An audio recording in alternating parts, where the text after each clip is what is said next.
អនុញ្ញាតជំរាបសួរបងប្អូនបាក់សៃកីឡាទីនឹករលឹករលឹកនឹកមែនតើបងប្អូនបាទហើយនេះមកបង្ហាញខ្សែហាត់វាយបងប្អូនណាបាទគីឡូតោង26បងប្អូនបាទមានវីដេអូបងប្អូនណាបាទដាក់ជាមួយមេលីឡាបាទអញ្ចឹងវាប្រភេទពណ៌ហ្នឹងលីឡាក៏បានដាក់បកយក៏បានដាក់យួនក៏បានដាក់ភូមិវាក៏បានអត់រើសមកបាទបងប្អូនបាទអញ្ចឹងថ្ងៃនេះដោយសារបងប្រុសគាត់យកគីឡូ20អាឆ្នាំ3ដងទៅជុលបាត់ហើយបងប្អូនបាទចាំស្ដាប់ដំណឹងរបស់គ្នាដោយសារថ្ងៃហ្នឹងខ្ញុំយកមកឲ្យមួយបាទអញ្ចឹងមកបង្ហាញបងប្អូនណាបងប្អូនដែលចង់បានបាទអញ្ចឹងអានេះបាវាដំបងយើងឈ្នះនៅឆ្អែតទៅជុលនឹងគាដីឈ្នះនឹងគាដីញ៉ាំនឹងគេដីហើយបានមេបាទមេធំបាទខាងធរនីគាបាទគាត់ក៏បានយកទៅម៉ែបងប្អូនណាបាទយកទៅជន់មេឥឡូវយើងចាប់ផ្ដើមយកកូនមកម៉ែបងប្អូនអញ្ចឹងបងប្អូនណាដែលចង់បានប្រភេទលីឡាក្បាច់ចូលគៀកទាញស្មាបាទម៉ែបងប្អូនណាបាទប្រភេទឆ្អឹងល្អបាទនេះខ្សែហាត់វាយបាទអញ្ចឹងបាទហ្នឹងម៉ែបងប្អូនវាចង្វាក់នេះសម្បូរបាទត្រង់ណាក៏មានដែរប៉ុន្តែបើនិយាយរឿងពួកខ្សែហាត់វាយហ្នឹងវាបានធន់តែក្បាច់ទេបាទធន់ហើយវាប្រភេទមន់ដែលស៊ូបាទយើងនិយាយទៅប៉ុណ្ណឹងម៉ែបងប្អូនបាទអញ្ចឹងបងប្អូនណាដែលចង់បានបាទបើថាមកកៅទៅមកកៅមកអត់ទាន់វាទេម៉ែបងប្អូនទោះវាយឈឺជាងវាក៏ដោយក៏អត់ធន់វាដែរបាទអញ្ចឹងគីឡូឆ្អឹងម៉ែបងប្អូន26បាទហើយខ្ញុំឡាយនៅផ្ទះវរៈមុនណាពណ៌អញ្ចឹងដែរគេយកបាត់ម៉ែបងប្អូនណាបាទគេយកបាត់ហើយអខ្សែពណ៌ហិតវាយបាទគឺអញ្ចឹងបងប្អូនណាបាទអញ្ចឹងយើងនិយាយមួយម៉ាត់ទៅគឺខ្សែអាកបីបាទកបីព្រៃម៉ែបងប្អូនបាទកបីព្រៃដែលខ្ញុំលក់អត់ដាច់ខ្ញុំទុកចោលបាទតាំងពីតគុតវាយហ្នឹងហ៊ុនទៅតគុតវែងបាទស៊ីគ្រប់មាន់បាទអញ្ចឹងក៏បានកូនចៅមកបានកូនមកខ្សែមករហូតអញ្ចឹងសម្រាប់បងប្អូនបាក់សៃកាឡាណាដែលចង់បានបងប្អូនណាបាទនេះខ្ញុំធានាជូនហើយបាទប៉ុន្តែមានវីដេអូបាទវាយឈឺបាទលីឡា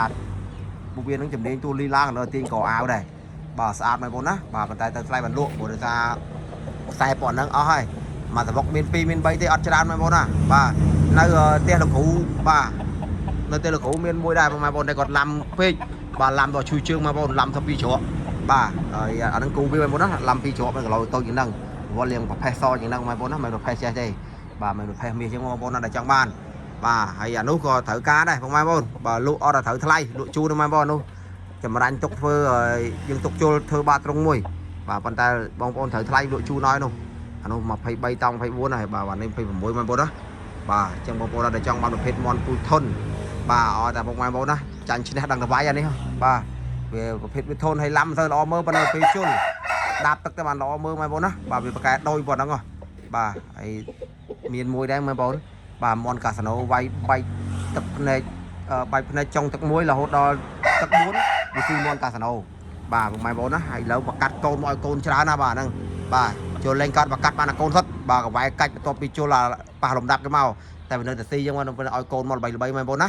បាទឲ្យកូនមកហាត់វាយហាត់អីហ្នឹងបាទអញ្ចឹងឥឡូវហ្នឹងបាននេះខ្សែពួកអានេះបាវាយើងទៅឈ្នះនឹងគេដី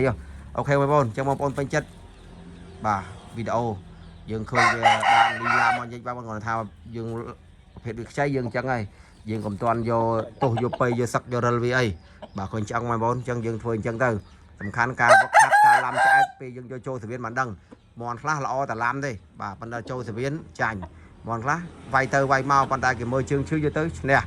បាទមន់ខ្លះល្អឡាំហើយល្អចូលទៀតមន់ខ្លះអន់ឡាំហើយអន់ជុលប៉ុន្តែដល់ទៅពេលដាប់ទឹកមកវាប្រភេទស៊ីអញ្ចឹងវាពិបាកដែរបងប្អូនណាមន់ដល់យើងអញ្ចឹងយើងបានថាយើងឲ្យតែចេះវាយឈឺយើងវឹកហាត់វាបន្តទៅហើយយើងប្រាប់ជើងលេងទៅយើងចង់ដឹងចរិតមន់កុំឃើញមន់ល្អដាក់ច្រើនបាទកុំឃើញមន់អន់បោះបង់វាចោលបងប្អូនសំខាន់វាពូជម្បោយើងដឹងអញ្ចឹងបងប្អូនណាវាមិនជាអត់ប្រយោជន៍ទេអូខេអញ្ចឹងទៅប៉ុណ្្នឹងចុះបងប្អូនមកមុនបានមុនបាទបងប្អូនបាទអញ្ចឹងយើងកូនបាទបានកាត់បានច្រើនបងប្អូនបើកាត់បានមេច្រើនណាបាទអញ្ចឹងមកសបុកបាន2 3ទេអត់ទៅច្រើនទេបងហ្នឹងអូខេ